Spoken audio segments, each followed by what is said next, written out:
Matatapos na siguro ang free agency market saga ni Russell Westbrook dahil sa communication ng Sacramento at kampo niya na posibleng within the week makapirma na si Russell Westbrook sa Sacramento Kings. Base ito sa mga report at mukhang may pinaprocess pa kay Westbrook para official siyang makapirma ng Kings. Pero based sa report, mutual interest lang naman ang sinabi talaga dun eh. Pangatlong beses na or posible pangatlong beses na magsama sa isang team si Westbrook at si Dennis Schroeder. 2019 sa OKC, 2023 sa Lakers at 2025 possible sa Sacramento Kings. Dalawa kasi ngayon ang point guard para sa Sacramento, si Dennis Schroeder at Devin Carter. Pero ang nagmamando talaga sa point guard position noong nakaraang season mula na mawala si De'Aaron Fox, si Zach LaVine. Hindi naman natural point guard talaga si LaVine, pero most of the time nasa kanya ang bola. Nag-a-average si LaVine sa Sacramento ng 22 points, 3 rebounds, 3 assists at meron pang 51% sa field at 44% sa 3-point area. Efficient scoring para kay LaVine. Kung ano yung percentage niya sa Bulls, ganun din sa Sacramento. Hindi na bago at bibihira nakakagawa nun. Si DeMar at si LaVine effective din kapag merong kasamang defensive guard katulad ng sa Bulls dati. Last season naman si Schroeder nag-average pa ng 13 points, 3 rebounds, 5 assists, 40 and 32 sa tatlong teams na pinaglaruan niya. Yung huli doon, Detroit, nagkaroon siya ng 25 minutes. Si Westbrook naman sa Nuggets, 13 points, 5 rebounds, 6 assists, 1 steal, 44 and 32% in 27 minutes off the bench. Pwedeng paghatian ni Westbrook at ni Schroeder yung point guard position sa Sacramento. Sa record, hindi tugma si Westbrook at si Schroeder kapag magkasama sila sa lineup dahil nga magkaiba rin naman sila talaga ng role.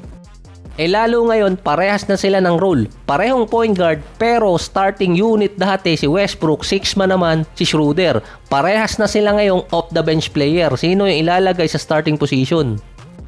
Isa pa doon, nasa 15 players pa ang Sacramento dahil sinay nila si Doug McDermott. Isa pa, ang problema ng Sacramento doon, sinong player ang bibitawan nila para mailagay lang si Westbrook. Matagal na kasing interesado yung GM ng Sacramento dito kay Westbrook na in papers yung lineup ng Sacramento pang contender pa rin naman katulad nung nakarang taon. May combine na 60 points sina Sabonis, DeMar at LaVine. Kaso naging stagnant ang offense nila mula na mawala si De'Aaron Fox. Isa pa, pwedeng umalis si DeMar DeRozan depende sa gagawin transaction ng Sacramento. Based pa daw sa report kaya di umano gustong makuha ni Scott Perry ang GM ng Sacramento itong si Westbrook dahil sa energy na binibigay niya sa team. Katulad na lang ng nangyari dito nga sa Denver Nuggets na isasama pa siya kay Jamal Murray. Wag lang gagawin ni Westbrook ang super layup. Doon nadali ang Denver last year.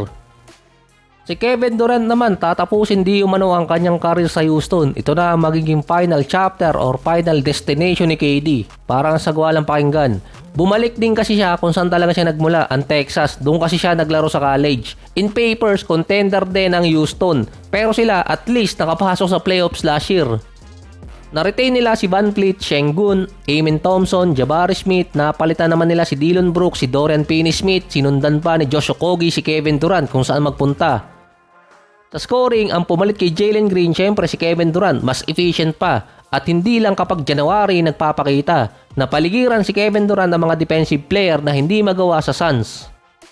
Ito nga lang ang hindi pa alam kung si KD ay magiging healthy for next season. Nakalaro naman siya ng 62 games last 2025, 75 games ng 2024. Ng 2023 naman nasa 47 games na injured pa nga siya pagdating niya ng Phoenix Suns nun. At nasa 55 games nitong si Kevin Durant noong 2022 para sa Brooklyn. Going 37 na kasi si KD by September. Ang tanong kasi nila doon kung ma-retain pa rin ni Kevin Durant yung health status niya dito sa Rockets. Kasi nga yung Suns kilala para sa pag-maintain ng mga player na mayroong injury. Pero mukhang hindi na kinaya ng Suns last year kasi hindi nila naibalik si KD bago talaga matapos yung playoffs. Ang 62 games na nalalaro ni KD, marami pa yon para sa isang player na nagkaroon ng Achilles tendon injury. Ang kailangan masigurado ng Rockets, si Kevin Durant ay maging available or healthy next season pagdating ng playoffs kung aabot sila dun. Ang first option ng Rockets last year si Sengun, ang second option si Jalen Green. Kahit sa January nga lang siya nagiging active. Sa 6 na games na wala itong si Sengun, meron silang 0-6 record. Pero si Jalen Green noon naglalaro. Ang tendency pa, possible na mangyaring walang Sengun dahil may injury at walang Kevin Durant na may injury din or sabay silang mawala sa lineup. Kahit mataas ang defensive side ng Rockets, questionable naman ang offensive side ng Houston dahil ang third option nila si Van Fleet nag-average last year ng nasa 14 points per game. Sunod, si Amin Thompson, 14 points per game din. Kung walang masyadong defender na kasama si KD sa Suns, ngayon naman, offensive side ang problema nila dito kay KD at sa Rockets. Pwera lang kung si Amin Thompson maging legit two-way player at si Reed Shepard mag-improve. Pinakawalan pa kasi nila si Cam Whitmore na isa sa projected na aangat yung standing or status ng scoring.